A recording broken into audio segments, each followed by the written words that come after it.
So this bed here isn't running flat, and it relies on these slots here, which are held by these locator washers here. So I need to find a solution to make this work correctly. So I'll strip this Infeed table apart, and really the only 2 points, there's 3 points here, but there's no adjustment on them. So the only thing I can do is fit this at 1mm cut all the way through,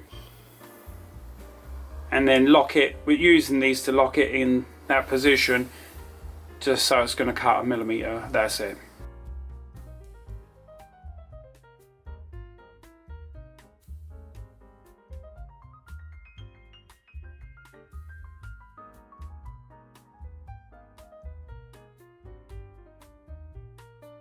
So I've set that to cut 1mm and tighten these 3 bolts down so that that won't move.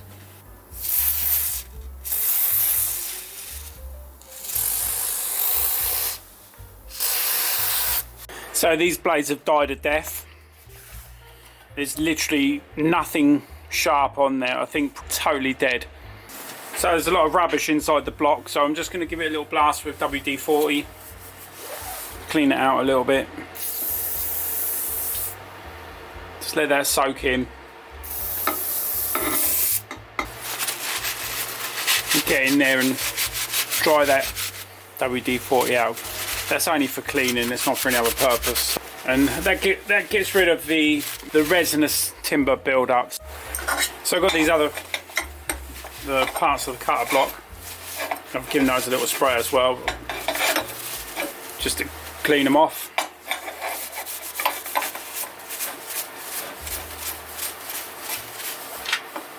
What I'm going to do is just put a little dab of grease on the inside of these nuts, just to make it easier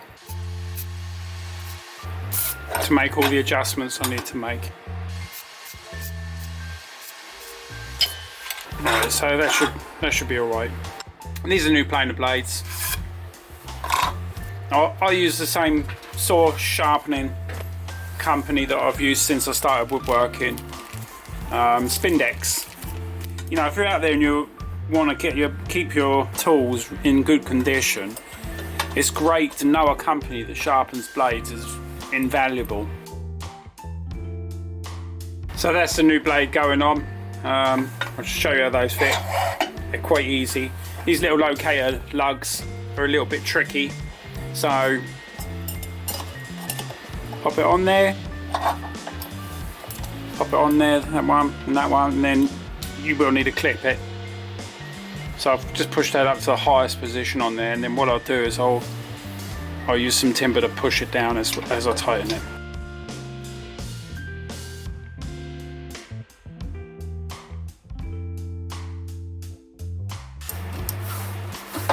There we go. Beautiful. You have got to be careful you don't come in contact with that blade and slide along. It's not overly razor sharp, but it's sharp enough.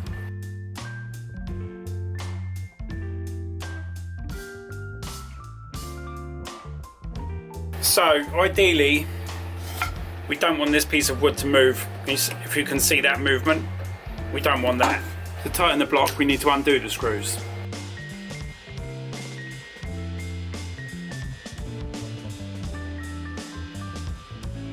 Gets a little bit long-winded.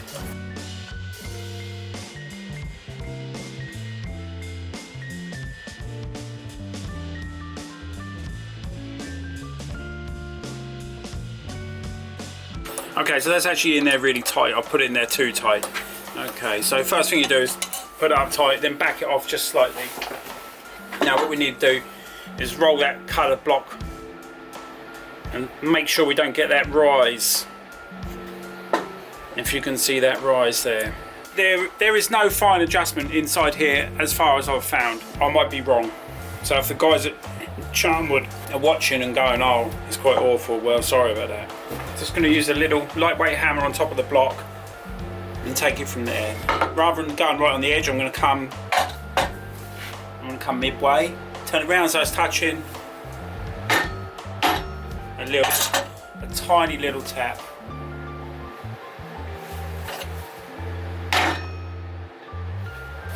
Let's see what we've got now.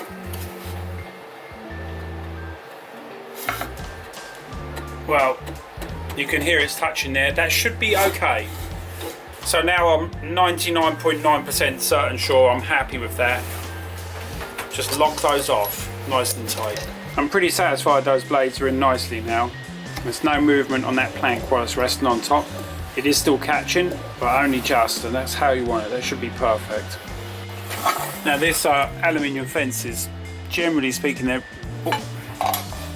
pretty diabolical, so in my opinion, what I'm going to do is I'm going to set that to 90 degrees and just lock it so I can't move anywhere. Oh, I'm relatively happy with that. In fact, actually, that started to... I've just tightened that up and it started to move. Okay. That is spot on. So I have a extraction hood here.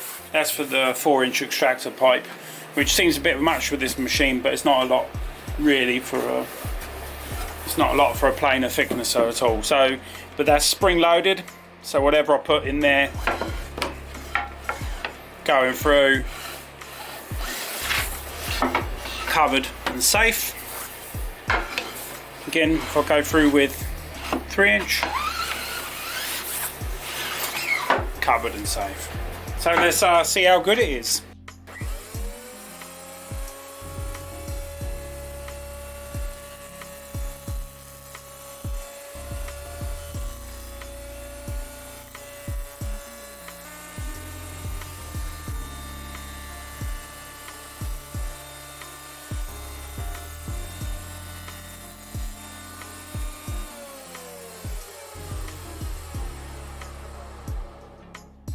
Okay, so I'm more than happy with that, although I'm not quite sure I can clearly demonstrate it, how accurate it is, but it's really accurate. Okay, so I'll use this narrow edge, put the square against the narrow edge and lower down into the face so we can clearly see any difference on the 90 degrees that we're going to need. There we go.